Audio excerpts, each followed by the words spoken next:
നമ്മുടെ റെയിൽവേക്ക് കേരളം 228 ഏക്കർ ഭൂമി കഞ്ചിക്കോട്ട് കോച്ച് നിർമ്മാണ ഫാക്ടറിക്ക് വേണ്ടി കൊടുത്തിരുന്നു. അതിൻ്റെ പരിശോധനകൾ പലത് കഴിഞ്ഞ് ഇപ്പോൾ അവർ പറയുകയാണ് സാധ്യമല്ല.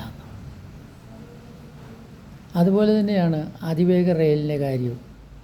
ഈ ശ്രീധരനാണ് അതിവേഗ റെയിൽവേ ലൈൻ എന്ന് പറഞ്ഞ് ഒരു പ്രോജക്റ്റ് റിപ്പോർട്ടെല്ലാം എഴുതി തയ്യാറാക്കി ഇന്നത്തെ UDFൻ്റെ സാരഥി ശ്രീ VD സതീശന് കൊടുത്തത്.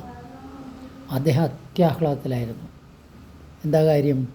അത് തൂണുകളിലൂടെ പോകും, ആളുകൾക്ക് ബുദ്ധിമുട്ടുണ്ടാവുകയില്ല എന്നായിരുന്നു അദ്ദേഹത്തിൻ്റെ വാദം. എന്നിട്ടിപ്പോൾ ആ പദ്ധതി സംസ്ഥാന സർക്കാർ നിയോഗിച്ച വിദഗ്ധ സമിതി തള്ളി എന്നാണ് പറയുന്നത്. അപ്പോൾ ഇവിടെ കേരളീയരായ നമ്മൾ ഓർക്കേണ്ട ഒരു കാര്യമുണ്ട്. റെയിൽ എന്ന ഒരാശയം കഴിഞ്ഞ ഗവൺമെൻറ് അവതരിപ്പിച്ചു. അതിവേഗ റെയിൽ വേണമെന്നായിരുന്നു എൻ്റെ ആഗ്രഹം. ഇന്നല്ലെങ്കിൽ നാളെ അത് കേരളത്തിന് കിട്ടിയേ പറ്റൂ. നാളെ ഇതുപോലുള്ള തീവണ്ടികൾ കൊണ്ടൊന്നും നമുക്ക് വലിയ പ്രയോജനം ഉണ്ടാവുകയില്ല. അതിവേഗം കുതിക്കുകയാണ് ലോകം. അതിനൊപ്പം നമ്മൾ നീങ്ങണം. ആ മുൻകാഴ്ചയോടുകൂടിയാണ് ആ ഗവൺമെൻറ് അത് ചെയ്തത്. അതിനുവേണ്ടി കുറേ കോടികൾ മുടക്കി, കല്ലിട്ടു.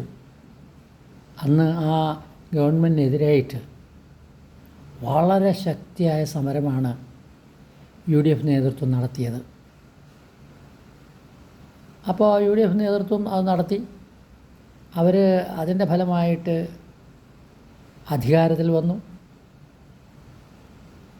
അവരോട് അനുകൂലിച്ച് കേന്ദ്ര ഗവൺമെൻറ്റിൽ നിന്നും കേന്ദ്ര ഗവൺമെൻറ്റിനും കിട്ടി അതിൻ്റെ പ്രതിഫലം. അവർക്ക് 3 സീറ്റുകൾ കിട്ടി. ചുരുക്കി പറഞ്ഞാൽ റെയിൽ സമരം വിജയിപ്പിക്കുന്നതിന് വേണ്ടി നടത്തിയ എല്ലാ കുബുദ്ധികളും വിജയിച്ചു. ഒരു കാര്യം രാഷ്ട്രീയക്കാരോട് എനിക്ക് പറയാനുണ്ട്. കേരളത്തിൻ്റെ വികസന കാര്യങ്ങളിൽ രാഷ്ട്രീയം ഒന്ന് മാറ്റിവയ്ക്കണം. വിജയൻ കൊണ്ടുവന്നാൽ അയാളുടേതായി പോവും എന്ന ആ പഴഞ്ചൻ ചിന്താഗതി ഉണ്ടല്ലോ, അതിന് കളയണം. ഇപ്പം എന്താ സംഭവിച്ചത്? 228 ഏക്കർ ഭൂമി കൊടുത്തിട്ട് അവിടെ ഒരു കോച്ച് ഫാക്ടറി വരും എന്ന് വിചാരിച്ച് കേരള ഗവൺമെൻറ് ചെയ്യുന്ന നടപടി പോലും ഇല്ലാതാക്കിയിരിക്കുകയാണ്. പ്രതീക്ഷ മങ്ങിയെന്നാണ് മാതൃഭൂമി പറയുന്നത്. മങ്ങിയെങ്കിൽ തെളിയാൻ സാധ്യതയുണ്ടെന്ന് ഒരു സൂചന അതിൻ്റെ അകത്തുണ്ട്. വെറുതെ പറയുന്നതാണ്. ചുരുക്കി പറഞ്ഞാൽ നമുക്ക് അതിവേഗ റെയിൽ കിട്ടണം. നമുക്ക് കഞ്ചിക്കോട്ട് തന്നെ 228 ഏക്കർ ഭൂമിയിൽ കോച്ച് ഫാക്ടറി വരണം. ഇതെല്ലാം അത്യാവശ്യമാണ്. രാഷ്ട്രീയം മറന്ന് ഇക്കാര്യങ്ങൾക്ക് വേണ്ടി നമ്മളെല്ലാം ഒറ്റക്കെട്ടായിട്ട് നിൽക്കുകയാണ് വേണ്ടത്. മുഴുവൻ കേരളീയരും ഒറ്റക്കെട്ടായിട്ട് നിൽക്കുകയാണ് വേണ്ടത്.